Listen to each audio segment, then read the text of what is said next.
Hello, Leapers. This is Matt Dale with the Quantum Leap podcast, and I'm really excited today because we've got an interviewee who I have been wanting to speak to since day one. Everyone on the podcast is a big fan of his work and his contribution to the show. It is the man responsible for the show's amazing soundtrack. It's Daniel James Chan. Daniel, welcome to the show. Thanks for your time. How are you doing? Thank you for having me. I'm just glad to be here. Doing better now that I know that the writers have been able to resume work on the show. So hopefully the actors are soon to follow. But that's always good, to people getting back to work. Yeah, that's exciting. I guess things must be. We all focus on. We've been so focused on the strikes for the writers and the actors, but obviously it's affecting everyone else. I guess you haven't been able to do much work the last few months either for that reason. So you gearing up now. The writer's room is back in action. Right. And I don't know, I don't know if it's a good thing or a bad thing as far as the strikes, but we were able to continue working a little bit because they had front loaded the work on the season 2 scripts. So we were spared a little bit of the length of the strike because we had some things to work on as far as the post-production. But then, once we got through those episodes, then we started to feel what everyone else was feeling. And it's a very strange thing, especially when it just didn't make sense why the powers that be were holding out for so long, because they're just hurting their own bottom line. And then after all this, they're supposed to go back into the rooms with these people and get these people to be creative for them after making them struggle. And it's all unpleasant, but I'm glad the end is in sight, hopefully. So all of us, I know, fandom's been behind the actors and the writers, and so great that at least one of them has been resolved. Pretty much the longest strikes from both organizations as well. So unprecedented nearly this summer. So we'll talk about what you're doing right now with Quantum Leap and what your plans are over the coming months. But I'd love to start off just by understanding a bit about your background and what got you into music in the first place. Was that something that you always wanted to do? How did you get started as a composer? Well, music from a very young age was always something that I enjoyed. I enjoyed singing. That was like the one thing about going to church that I was excited about was the singing. And my grandfather was like a self-taught guitar player. He liked country western music. Couldn't read music or anything. He was just everything by ear. And I think being around that as a kid, especially a very young kid, and just seeing him play with his friends, and it was just it just became part of my fabric from very early on. And I think that helped plant the seeds so that later on when, I was in school and I started to see the bands and the orchestras and I thought, oh, that seems like something I'd want to do. And then I had a teacher who was a big music nerd, and she showed us videotapes of the PBS show, the Evening at Pops, which was done in the 80s and maybe early 90s. And it was John Williams conducting the Boston Pops Orchestra, doing all sorts of things, but it was so informative and so educational. And the first time I sort of realized that all these movies that we love have all these musicians supporting everything was he did a scene from E.T. and he had his, so I could see that, oh, there's an orchestra there. Oh, I didn't think that that's what happens. And he was doing it live to the scene. And it was just the most magical thing. I was like, I feel all these things from this, these moving images and this music. And it was just I still get chills thinking about how I felt watching that. And you just chase after that feeling, so that's So he's responsible for dragging me into this, I guess. It's funny. Earlier on, I was thinking about preparing for this interview and thinking I'm so underqualified for this interview because I have no musical talent whatsoever.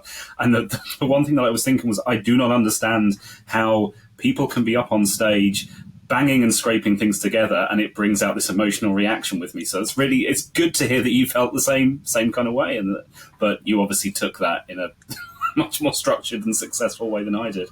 I just appreciate it, even if I don't understand it. So it was always about film and TV composing for you. Then was it? Was that It, I the goal? I didn't realize it, but yes. And it was only when I started to get further into the music studies that, I knew. I was like, while I enjoy concert music and I enjoy all that, I didn't like, that's not where I wanted to live.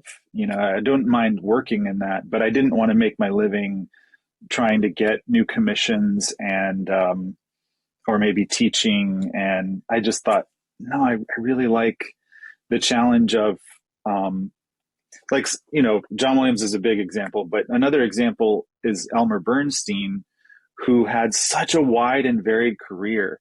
And I just think it's awesome that composers in film and TV get to do Westerns or, rom-coms or horror movies or sci-fi.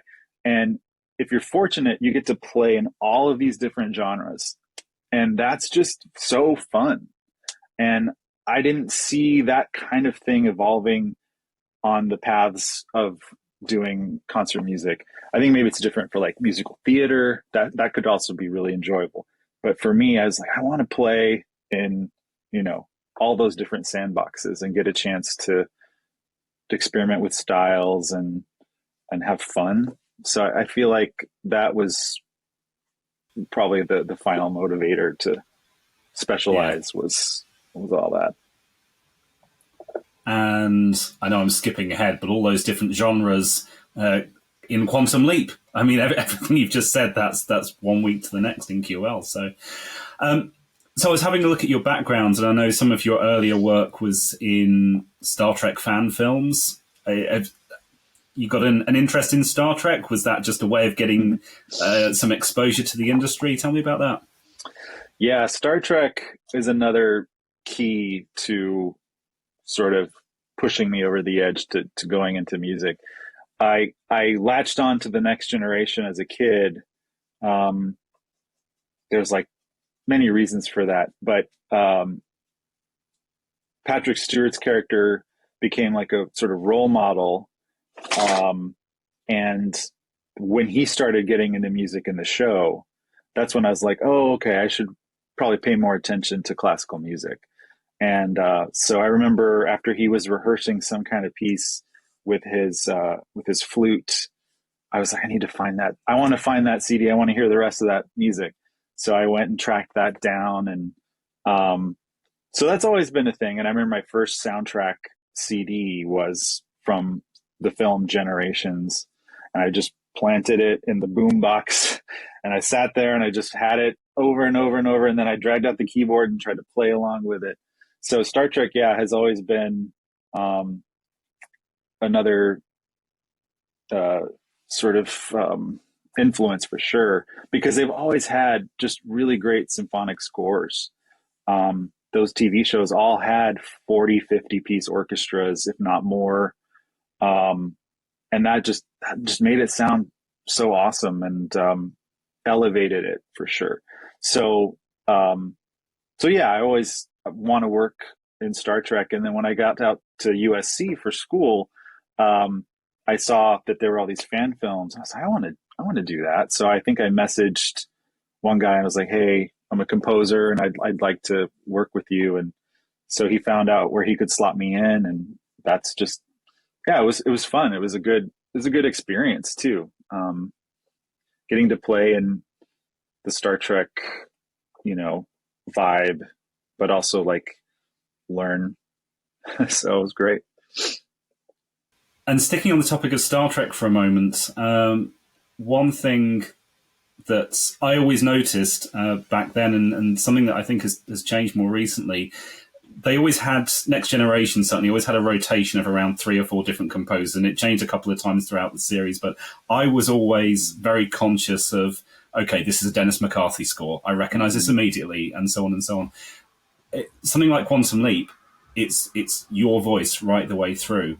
And I mean, from what I can tell, your first kind of big responsibility in that respect was Supergirl. What's that like, being given the responsibility to create that musical soundscape for a show and not having to do what the Star Trek composers were doing, which is, yes, doing their own thing, but also trying to match up with what everyone else was doing around them?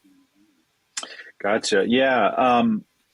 With Supergirl, so I got involved in the Arrowverse because of going back to school, actually, USC. There's a specialized program there to study scoring for film, television, video games, multimedia. And one of the teachers I had while I was there was Blake Neely. And this was about a few years before Arrow would have come out. So that's how I got to know him. And we had a good connection. And he remembered that I was proficient as an orchestrator. So when something came along for him where he wanted an orchestrator, that was our first foray working together. And so we kept doing a few things every now and then. And as he started to get all these different shows and the Arrowverse started to expand, he knew he needed to hire additional people. So I joined his team as an additional composer. And that's very common in the industry. You'll have people that contribute anywhere from 4 or 5 minutes to 10 maybe of score for an episode. And it's very common, especially in television when there's just so much and it happens so quickly. So I was like, this is great. And we were shuffling, I think, 4 shows at the time: Arrow, then Flash, and then Supergirl came along, and then Legends of Tomorrow. And so you in a week, you'd be like, I'll do 7 minutes of music on this, 7 on this, 7 on this. Wait, which one? Oh, we got to go back to that. And so it was a little bit stressful, but it was a great job. And I didn't really have any plans of I just thought, okay, this is employment. I'm working, I'm writing music, working with good people, working in a good environment. And then it just kind of evolved that, he decided that, oh, I should do co-writing situations here. So he promoted all of us that were there to actual credited composers, which is a huge deal. There's a lot of people in the industry that don't do that just keep their name only on it and they don't share the credit. And so it was really nice to have that opportunity. So on season 3 of Supergirl is when I started to have a credit on the show officially. And then same with Legends of Tomorrow. And so this is a long answer to your question, but so in a way, I didn't have to develop anything from the ground up because Blake had already done that with the showrunners. But I did kind of have to take, okay, what has he been doing? This is what they want. How is the show evolving? Okay, where do I fit in? So it was kind of a nice, like, gradual dip into the pool as opposed to just jumping in. And I got just invaluable experience because I was so sheltered in a way. I was so protected. He was kind of bearing the brunt of any of the bad stuff. And then I could, learn some of the tricks. But Supergirl was a challenge. There were so many different characters and you wanted to have music that, evoked their needs and their situations. And you always had a villain of the week or a villain of the season. Mm-hmm. And it was always almost wall-to-wall score. So it was a very challenging job. Also concurrently doing Legends of Tomorrow, which was a similar situation. Mm-hmm. And in a lot of ways, Legends of Tomorrow really, really, really prepared me for Quantum Leap because it was also a time travel show, varying genres. oftentimes homage to any number of different types of films or genres. And so I kind of got all the the stress of things like that out during that period of time. Um, so yeah, that's kind of a roundabout way of coming to that. So so moving on to Quantum, piece of cake then. How did you get the obviously not, how did you get the role there? Blake Neely from the Arrowverse had worked with the new showrunner for Quantum Leap, Martin Garrow. So when Martin was looking to have a composer for the show, he came to Blake and said, what do you think? What should I do? And that's when Blake said, maybe Daniel's a good fit for this. So I guess my sort of demo or my tryout was actual doing work on the first episode, which for us was actually the second one that aired. So the space episode, episode 2, was essentially what was being treated as like the pilot. And so that's where I was just like, okay, so here we go. And I guess it worked out. So I'm only just making the connections here because we've been talking about Star Trek. During episode 2, I found a lot of the space music so evocative of James Horner's work. No, sorry, Jerry Goldsmith's work. I'm thinking of Motion Picture. That was Goldsmith, wasn't it? Well, I think so. I did feel like we evoked either or. I mean, there's definitely like a James Horner moment for me. There were a few actually, but yeah, definitely picking up on their style. Because we felt like it was in the 90s, I believe, right? 80s yes, or 90s. Yeah, late 90s. Yeah, so yeah. Okay, so obviously, that went well enough that you got the role, and then going back to what you said about not having had to build something from the ground up, suddenly here you are landed with something that you did have to build from the ground up. What kind of prep did you do for that? And did you listen to any of Velton Ray Bunch's music from the original series to create any kind of ties, or were you trying to do something completely different? No, actually, there wasn't a lot of time. There was a very condensed period of go, go, go. So I think the keys to finding like whatever would be the longer lasting sound for the show were, the final moment in the second episode where Ben is leaping and you realize the connection he has with Addison. That was one of the key moments. Also, like when they talk about their love earlier on in a few scenes. It was trying to find a balance of, we needed, some electronic elements, we needed some synth elements, but as well as fitting into what often dips into like action adventure, or there's always an element of a little bit of fun. It's not 100% serious all the time. So we try to like find that, and kind of like what was nice and sort of gave me a sort of grace period was that each one would have a different sort of setting. So if things weren't working, or if I found something that worked better, I could always sort of gradually change things as it went episode to episode. So yes, I was given the task of, from ground up, what is this going to sound like? But at the same time, I knew a lot of the things would be doled out throughout the season, so I could kind of chase that and figure it out also as we went on. I didn't reference the earlier music from the first show, just because I knew techniques are different, approach is different. I wasn't asked to do that. So yeah, I didn't want to lean on that. And plus they had live musicians every week. That wasn't going to be in the cards for us. So yeah, that was kind of how we started at the beginning.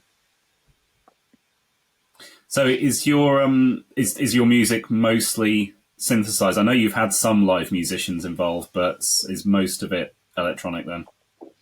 Yeah, 99%. I wish there was time and sufficient budget to do that, but it can really. That's probably the main reason why in the days of Star Trek, where they leapfrogged episodes and there were multiple composers, just because there's just so much more work involved when you have the live recordings. But yeah, no, when we really need it, I definitely bring in people. So the first time would have been on the Western episode. I brought in people that I enjoy working with here in LA, and we had Camille Miller on violin and George Deering on guitar and a few other instruments and it always just enhances everything when you have that live element. It's just, yeah. And for me, it really like helps me feel like there's a performance, because 99% of the time I'm here banging on my keyboard. And, oh, did you guys hear? No, nobody heard that. Okay.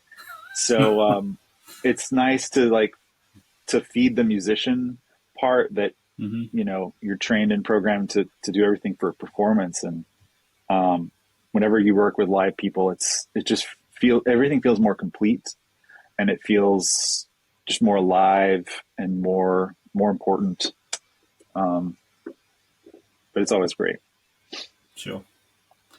We've talked about, or we've alluded to all the different genres that you got to play with, and that pivoting you must have to do week on week.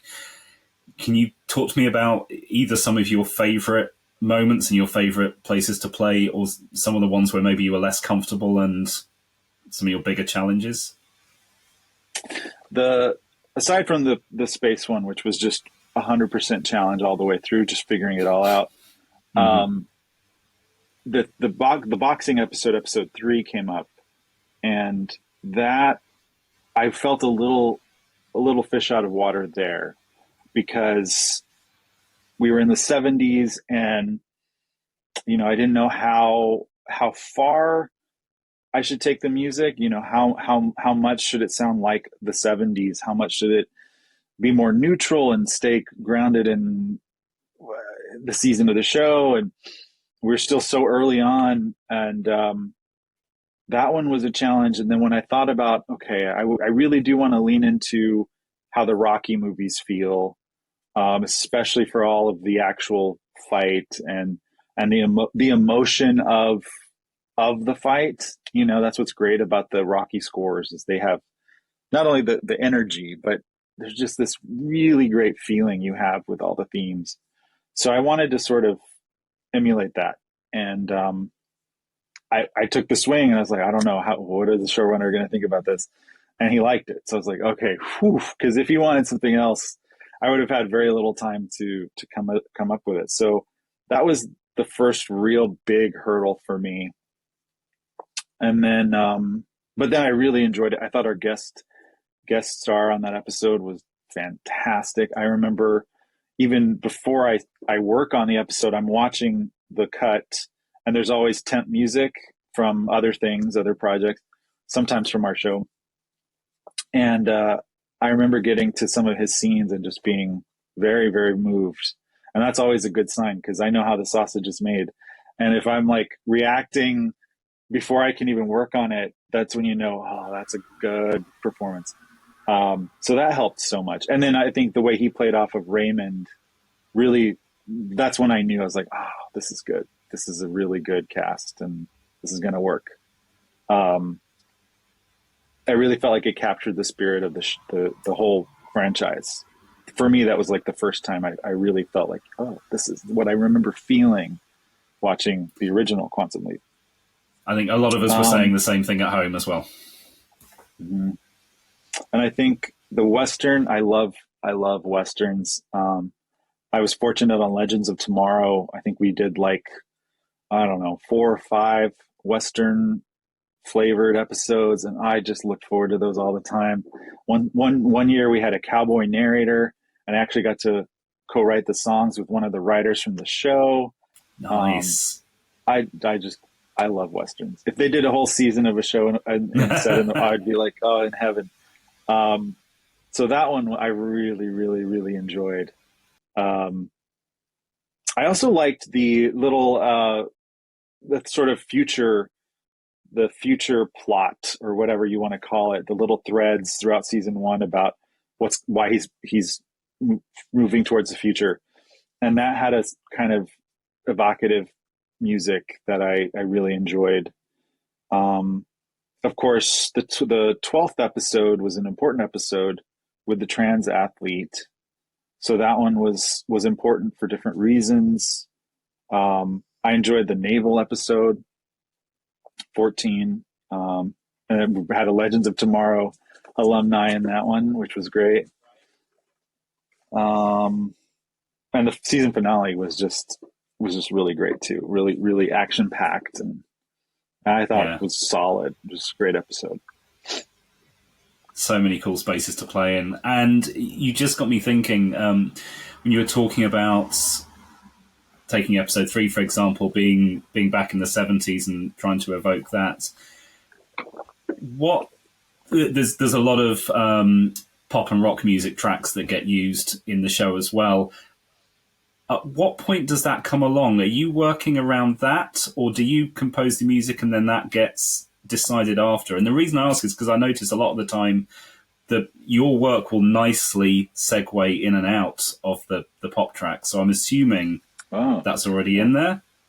I'm glad you appreciate that, because sometimes we go through great care to make those transitions work. Most of the time the songs are decided before. So mainly because, the writer, the director, the showrunner will have a very specific one they really wanted. And then you have to be sure that the licensing can be achieved for it, which can take time. And so that process gets started before I start. Sometimes there's a last minute switch and they can't use one. And but I'll still adjust, if a score piece comes before or after and touches the end of the song or beginning of the song, we'll make it work musically so that you don't get this jarring sense of, oh, now we're in a song or now we're in the score. But yeah, actually the music edit supervisors, they also worked on Legends of Tomorrow. So there's a lot of Greg Berlanti universe, that perpetuates, which is great, because it's always good to work with people that have your back and that you can depend on. And yeah, for sure, it's very rare on first viewing that I even notice when your music goes in and out of the pop music. Suddenly there's someone singing in the background and I realize, oh, actually we're not in score anymore. So it's that invisible. I loved, and I need to ask you about this, because I loved probably my favorite piece of your music from the first season was the tail end of episode 3, which does coincidentally come out of some pop music. The name escapes me at the moment, but it's an LA band, I think, that does the piece when everyone's at Addison's flats and everything looks okay, and then Magic gets the call and it all goes very dark and it moves into your piece, and you have that shade of the original Quantum Leap theme.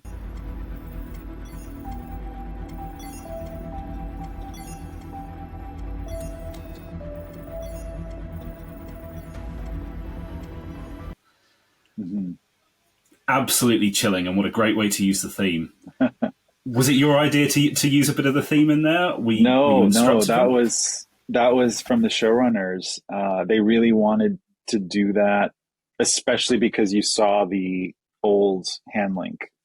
So they really wanted that connection. The tricky part for me was, because the original theme, it needs time for you to hear it. It can't be compressed into a quick 2-second thing, although we got close, I think. So that was kind of frustrating for me, because I wanted it to have more. I wish the shot had been a little bit longer. But I thought it was a really fun thing to do. And I think that was a good place to do it. Like you say, I know a lot of people wish that there was a similar kind of theme song. I just I just don't know if that would work for the style of the show, because a lot of shows now just don't have your minute Yeah, plus long themes anymore, which it's good and bad, you know. Um, so it was nice to fit that in there for sure. Yeah.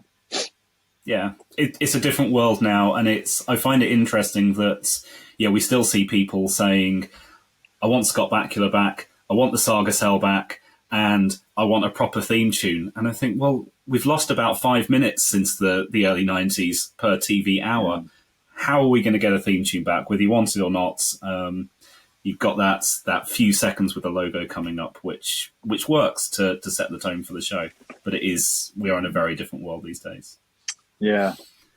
Uh, so yeah, I've shared with you my favourite moment from the first season, and you've talked about all your highlights from the first season.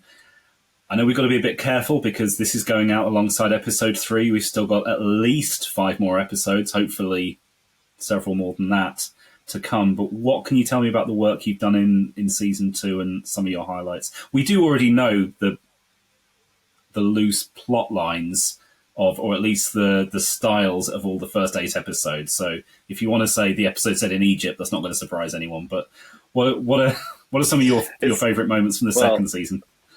that episode surprised me when I saw it. I was like, "What?" Yeah. Um, no, that was one of my favorites from season 2, actually.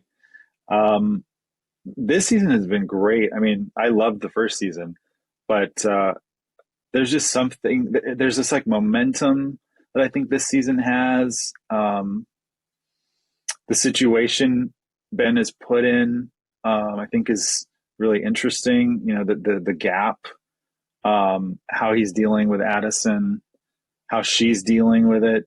There's good drama there. Um, there's the new characters, of course, every episode, but there'll be someone that might appear in a few episodes. That I when I first thought about it, I was like, how is this going to work? And really cool the way they've threaded that through the season. And no, there was just so many fun moments.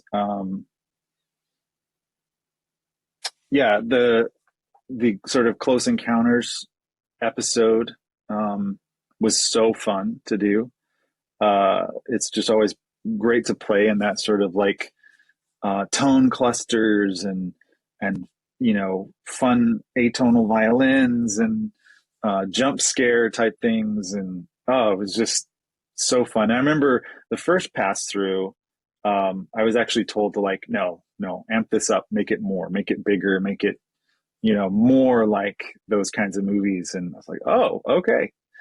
um so yeah, this season so far has been fantastic. Great, and hopefully, like we were talking about at the start, hopefully you'll be back to work soon, working on some more. At what point would you expect to start getting hold of scripts, to start thinking about what's coming up? I'm not going to try and get anything out of you if you already know what's coming up, but do you get an early warning maybe over the next few weeks? Do you think the writers will start sharing some ideas with you? I think usually I only get roped into information if there's going to be something particular in the music that I should watch out for or prepare for. Okay. Or if they might know, oh, he might want to record something, they might tell me, by the way, this is coming up. But no, I think so far I can wait for the work to be done and then jump in. Yeah. Well, you can wait. We can't. We're super excited, and I'm so glad that as this goes out, we've got another 5 episodes to look forward to and find out what's going on in Egypt and listen to more of the different genres that you're pulling from. So, Daniel, it's been so great chatting with you and hearing more about your process. I feel like I've learned a bunch, and it's been really great reminiscing about some of the stuff from season 1 and looking forward to what's coming up for season 2. Daniel, thanks so much for your time. No, thank you so much for having me. It's always a pleasure to talk about the work, because, like I said, I spend most of my hours isolated, and you just don't know how something's going to play out or how people are going to react. Or so it's nice once things aren't in a vacuum anymore, and to realize people are paying attention and valuing the work is just so gratifying. So I really appreciate it. Thank you.